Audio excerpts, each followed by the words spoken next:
Bismillahirrahmanirrahim. Assalamualaikum warahmatullahi wabarakatuh. Selamat pagi anak-anakku semuanya. Apa kabarnya hari ini? Ustaz doakan dari sini semoga kalian baik-baik saja di rumah, tetap sehat ya, tetap berolahraga biar imun kalian bisa terjaga. Senang rasanya di pagi hari ini Ustaz Desta bisa menyapa kalian lagi di pembelajaran matematika. Baik, hari ini kita akan melanjutkan pembelajaran tentang sifat-sifat operasi bilangan. Nah, sebelum memulai pembelajaran kali ini, kita awali pembelajaran di pagi ini dengan membaca basmalah bersama-sama. Bismillahirrahmanirrahim. Baik, langsung saja kita mulai pembelajarannya.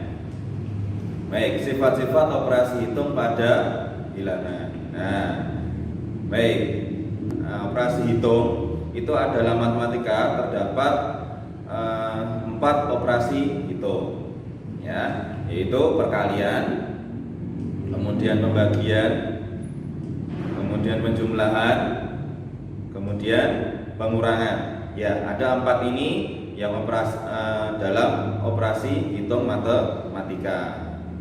Kemudian sifat-sifat operasi hitung dalam bilangan. Yang pertama ada sifat komutatif, ya. Yang kedua ada sifat asosiatif. Yang ketiga ada sifat distributif. Nah, sifat komutatif. Nah, sifat komutatif ini sering disebut sebagai pertukaran. Nah, contohnya gimana? Nih, 10 dikali dengan 6. Nah, mungkin kalian sudah tahu 10 dikali 6 hasilnya berapa? Betul, 60. Sekarang kalau kita tukar posisinya, nah, tukar ini disebut sebagai komutatif. 6 kita tukar, yang sebelumnya di belakang kita taruh di depan. 6 sama perkalian dikalikan. Nah, 10-nya kita taruh di belakang, dikali dengan 10. 6 dikali 10, apakah hasilnya sama dengan yang di atasnya? Betul, iya. Ternyata hasilnya mempunyai kesamaan. Nah, walaupun tempatnya tadi sudah kita tukar, tapi hasilnya tetap sama. Artinya kesamaan hasil tersebut dinamakan dengan sifat komutatif terhadap perkalian. Berarti perkalian itu memenuhi sifat komutatif atau pertukaran. Kemudian bagaimana kalau penjumlahan? Nah, kalau penjumlahan bagaimana? Apakah sama? Kita lihat. Sifat komutatif pada penjumlahan. 15 ditambah 25 40. Kita tukar, 25 kita taruh depan, kemudian dijumlahkan, 15-nya kita taruh belakang. 25 ditambah 15, apakah hasilnya sama dengan yang di atasnya? Iya, betul, hasilnya tetap sama, 40. Nah, dari penjumlahan tadi juga mempunyai kesamaan hasil, walaupun tadi tempatnya ditukar. Nah, artinya kesamaan hasil tersebut dinamakan dengan sifat komutatif terhadap penjumlahan.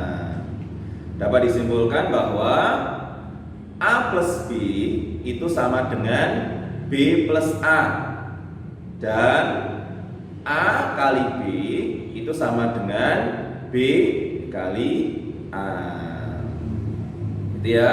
Nah, bagaimana kalau pengurangan dan pembagian?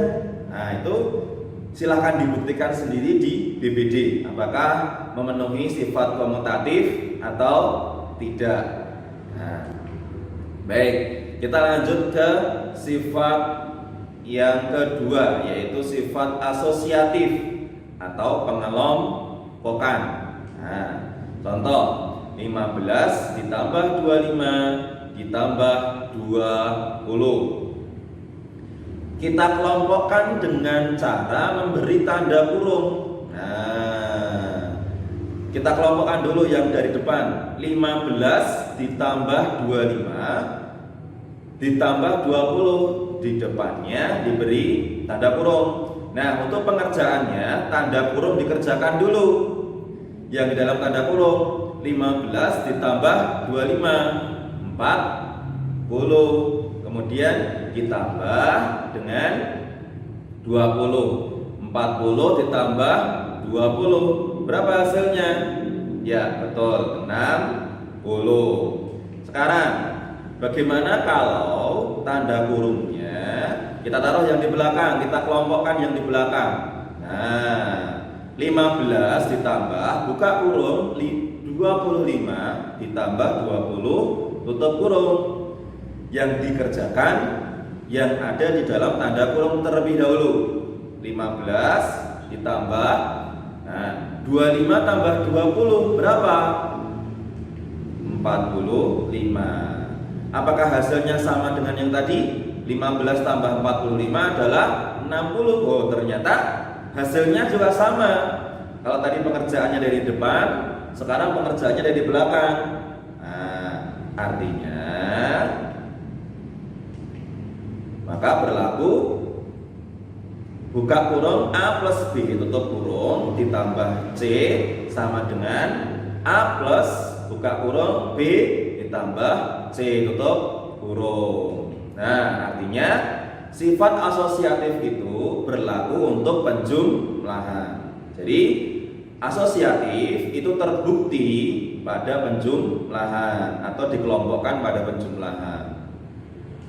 Baik, asosiatif sekarang masih sama ya, sifat asosiatif pengelompokan pada perkalian. Kita buktikan apakah juga berlaku pada perkalian. Nah, kita beri tanda kurung yang di depan.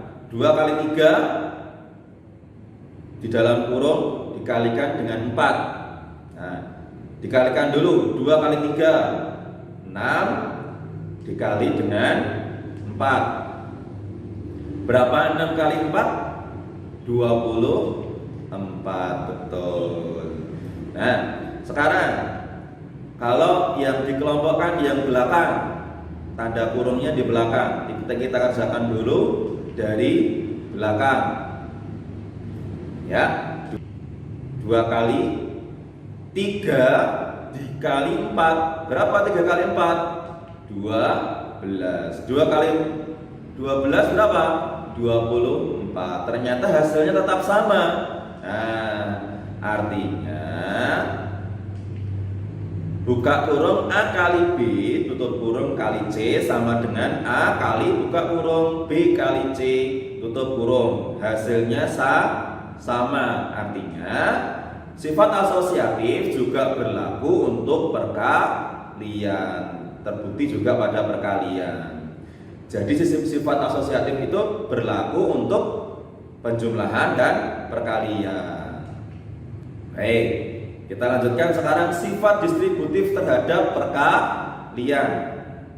Contohnya 4 dikali buka kurung 6 plus 5 tutup kurung.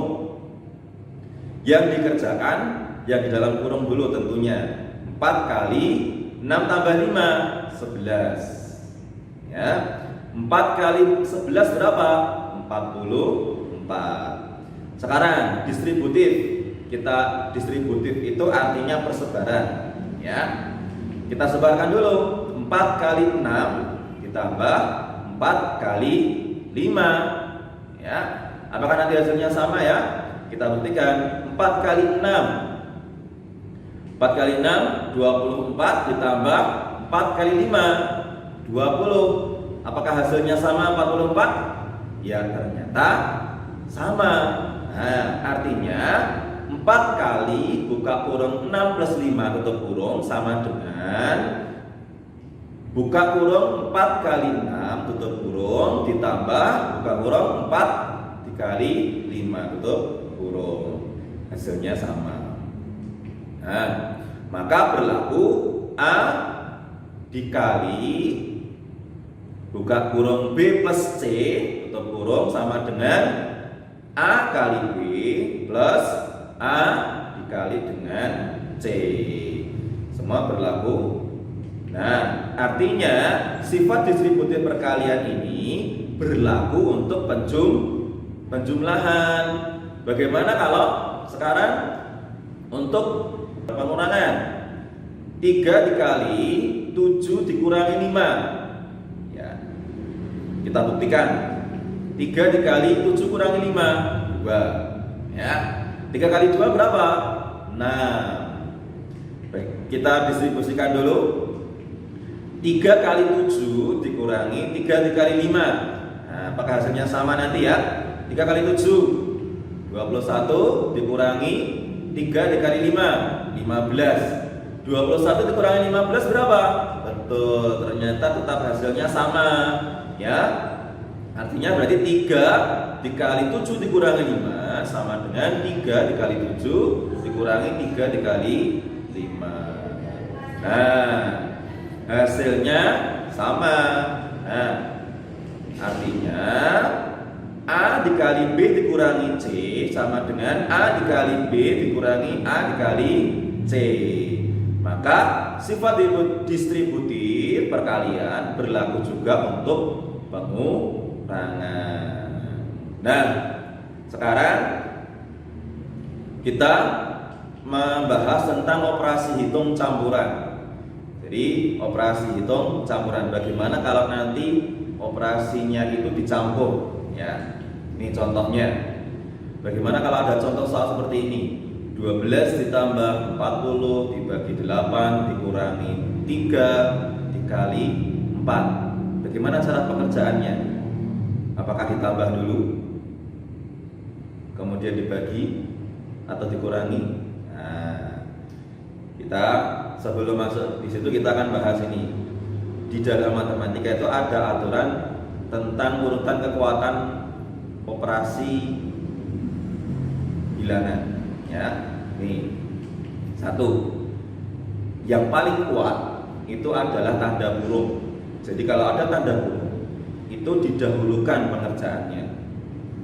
Ya. Kemudian yang nomor 2, perkalian dan pembagian. Perkalian dan pembagian ini kekuatannya sama. Jika ada perkalian dan pembagian, maka urutan pengerjaannya dikerjakan dari yang kiri terlebih dahulu. Ya. Kemudian untuk penjumlahan dan pengurangan ini juga sama kuat. Jika ada 2 penjumlahan dan pengurangan, maka kerjakan dari yang lebih kiri dulu. Ya. Kemudian bagaimana dengan soal yang tadi? Soal yang tadi coba kita lihat. 12 ditambah 40 dibagi 8 dikurangi 3 dikali 4. Nah, di situ ada penjumlahan, ada pembagian, ada pengurangan, ada perkalian. Tadi ya, tidak ada tanda kurung, berarti tidak ada yang didahulukan. Nah, kemudian tadi urutan yang kedua adalah perkalian dan pembagian. Jika ada 2 perkalian dan pembagian seperti itu, maka urutannya dari kiri. Berarti dibagi dulu itu. Ya, 40 dibagi 8. Berapa 40 dibagi 8? 40 dibagi 8 adalah 5. Berarti 12 ditambah 5 dikurang 3 dikali 4. Kemudian dikerjakan yang mana dulu? Setelah itu? Ya, setelah itu adalah yang perkaliannya. Ya, yang perkalian. 3 dikali 4 dulu. Ya. Berapa 3 kali 4? Ya, betul, 12. Berarti 12 ditambah 5 dikurang 12. Nah, setelah itu ada penjumlahan dan pengurangan. Yang dikerjakan yang mana dulu? Ya, yang dikerjakan yang di sebelah kiri dulu, yaitu penjumlahan. 12 ditambah 5 berapa? 17 dikurangi 12. Nah, setelah itu baru dikurangi. 17 dikurangi 12 berapa? 5. Ya, demikian tadi pembelajaran untuk hari ini. Untuk biar kamu lebih paham, silakan soal-soal di pembelajaran 3 dan pembelajaran 4 di BPD yang kedua ini silakan dikerjakan. Ya, hari ini harus sudah selesai karena nanti Sebentar lagi BPD 2 akan dikumpulkan. Baik, terima kasih untuk hari ini. Kita akhiri pembelajaran di pagi ini dengan membaca hamdalah bersama-sama. Alhamdulillahirabbil alamin. Dari Ustaz cukup sekian. Assalamualaikum warahmatullahi wabarakatuh.